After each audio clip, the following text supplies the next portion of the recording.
na ko kii génne. da nga wax FMI génne. waaw xam nga man ndeysaan je profite de l'occasion pour saluer la personnalité la plus populaire au Sénégal présentement. mooy la personne le nommé Macky Sall. ah loolu dëgg la moom. parce que wax dëgg si yàlla il est toujours notre président. il est toujours le président. loolu dëgg la parce que dafa mel ni ñi ñuy jiite ils sont toujours de l'opposition. dëgg la et que cette personne là dirige le pays. Absolument. mais nag c'est normal Fatou Aïssatou. xam nga tax Aïssatou mu normal. parce que li fi baax ñoo ko fi def. loolu dëgg la fi réew mi toll moo ko fa yóbbu. ci teraanga. ci infrastructure. ci lépp moo ko fa yóbbu. aujourd'hui su ñu demee bay toog bay daagu. di dox lu bari ci biir Sénégal. wala di bombe la torche bi. est-ce que tu comprends. c'est parce que Macky Sall defal nañu ay réalisation suñu demee bay jël suñu bopp naan dañu war a dem émerger. ba àgg ci benn niveau yi c'est parce que Macky Sall am na fu mu yóbbu ci réew mi. kooku nag rappeur bu ndaw bi.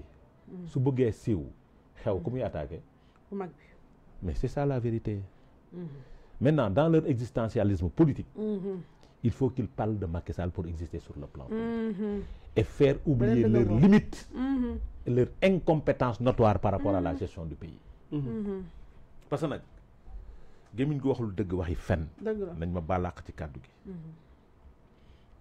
Une mise en accusation du président de la République, Macky Sall, c'est impossible. J'ai dit impossible. Absolument impossible. Absolument impossible. Ayib xam na ñi koy wax yépp xam nañ te ñoo ko gën a xam. maintenant nag man jàppoon naa ni du ñu am plateau bu toll nii toog di ci wax ci yu ñàkk fayda yi nit ku ñàkk fayda gii di wax parce que dañ koy fëlëtal rek quoi. parce que aussi on ne peut pas avoir une personne de la dimension de Macky Sall ak li mu def ci Sénégal depuis l'avènement de Wade laa wax de ba keroog muy jóge ci bopp réew mi ak rayonnement bi mu am au niveau international war a àgg suba fi gën a kawe ci àdduna benn nit bu tekkiwul dara ñëw taxaw di tenir ay discours yoo xamante ni ñun dañ ciy way toog di wax gis nga Sénégal il faut que les gens se disent des vérités qu'on se respecte surtout et qu'on se respecte. Parce que c'est pas parce que tu es président d'un groupe parlementaire entre guillemets qui n'est pas un parlementaire mais qui parle et qui ment que tu te permets de dire certaines choses. Je peux faire ne pas, j'ai rien entendu. Est-ce que tu comprends? Oui. Parce que parler et mentir, c'est dire des sottises yu mel nii. Parce que loolu mooy dëgg. Ayib xam na qui doit porter ça. C'est pas le gouvernement. Jour bi ñuy toog Assemblée nationale kañ mooy toog c'est pas le ministre de la Justice. Dëgg yàlla. Qui l'envoie? C'est pas le président de la République. Absolument. Donc c'est le président de la République qui va mettre en accusation c'est Bassirou Diomaye Faye qui va mettre en accusation Macky Sall. C'est que man idée bi moo njëkk a ñaaw Sénégal pour la xam nga ba pare gis naa ñuy comparer ak Sarkozy. Sarkozy déjà xool lool scandale en France. C'est la première fois qu'un ancien chef de l'État français. Aïssatou. Mais fii Sénégal ñoom non man. Aïssatou, ça c'est de la diversion. xam naa ne nga wax mais xalaat bi rek moo njëkk a ñaaw. Le fait d'y penser. Voilà c'est dégueulasse. C'est yàpp sénégalais sax su dul dara. Absolument. J'ai dit c'est yàpp sénégalais yi. maa yi comparer ce qui est comparable. Absolument. Sarkozy koy toppee. Ah. moom laa wax trahison la. Il est pas poursuivi pour. Non, il n'est pas poursuivi pour. dama lay wax nag ba pare la haute trahison da nga koy jox contenu. Bien sûr. C'est encadré par l'article 101 de la Constitution. da nga koy jox contenu. soo ko jox contenu ça doit être une loi. Oui. Est-ce que la loi est rétroactive? Non. Non. Kon su ñu demee bay teg loi sur la haute trahison. du concerner Macky Sall Bassirou Diomaye lay concerner. Waaw dëgg la. Parce que loi amul tànku gannaaw. donc nañu bàyyi suñu xel yi ñuy fowee. bàyyi fo. ba pare c'est-à-dire xam nga ayib wax dëgg sa yàlla. kaña yi lay waxal. militants yi lay waxal. waxul ak le Sénégalais conscient. Le Sénégalais bi nga xam ni ku xam comment fonctionnent les rouages d'un État. dama ne. Mais xam nga ne ils vont voter ça. J'ai dit non ils ont cette majorité ils doivent avoir 3/5 de l'hémicycle. Ils ont les 3/5 du député de l'Assemblée nationale. Mais quel est ce ministre qui va le porter? Non, ce ministre va le porter. Mais il va le porter. Et tu penses que Bassirou Diomaye déglul baax li mu la wax dama ne. Adama tu penses que Bassirou Diomaye déglul tu penses que Bassirou Diomaye Diakhar Faye. Parce que l'objectif. C'est quoi? ñoom seen objectif bii ñu am. Ce n'est pas, tu l'as dit, c'est de rendre Macky Sall inéligible. Waaw. De dissoudre l'APR. Et de dissoudre l'Alliance pour la République. Ah ouais, c'est ça qu'il veut. Et de récupérer le siège de l'APR. Voilà, c'est ça. dañuy nax seen bopp. siège bi de moom mën nañ dissoudre APR bu la neexee waaye siège bii. déedéet fu ñu koy teg ba récupérer ko ñett yi ñun bañ koy wax fii ci plateau bi du tey yàgg na moom. yàgg na. yàgg na. Et je te dis, ils perdent leur temps. Non mais Adama. Maintenant nag.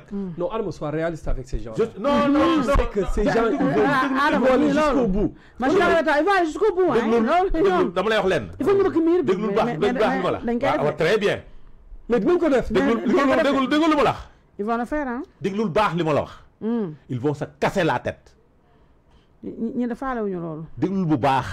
C'est triste. Parce que gis nga Sénégal gii ñun on a absolument rien à craindre. Rien du tout. Macky Sall n'a absolument rien à se reprocher. Et il l'a dit. Et nous tous nous le savons. Parce que nag au juste ci lan lañ koy toppee. On nous parlait de 83 morts non. Teggi waxatuñ ci. waxatuñu ci. pare nañ si. On nous parle de ArcelorMittal. waxatuñ ci. On nous parle de dette cachée. Là où le FMI n'a pas parlé de dette cachée, tu nous parles de dette cachée. Ça y est. xam nga luy wax ji. Ils n'ont qu'à nous apporter les réponses. Des réponses des questions posées par Macky Sall. moo ëpp solo fuuf débat yi ñuy bëgg dugal. waa ji du la laaj tontu du la laaj question ba pare nga koy menacer. mi ngi mel ni.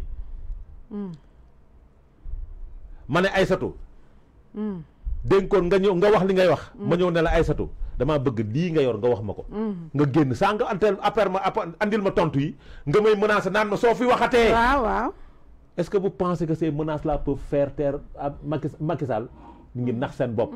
Aliou Sall wax na leen ko de te yàgg Macky Sall yàgg na koo wax nañu moytu yee gaynde gi nelaw. lii metti ci ñoom lay jóge. lii tooy ci ñoom lay jóge. déglul bu baax. une chute précipitée. déglul. maa ne une chute précipitée. nañu def attention. déglu man duma ci ébranlé. yëngaluma. déggoo li ma la wax de dañuy menacer rek dañuy yuuxu rek juróom ñaari xelu ki toog ci palais bee xalaatu ko. dina ko def de. Adama.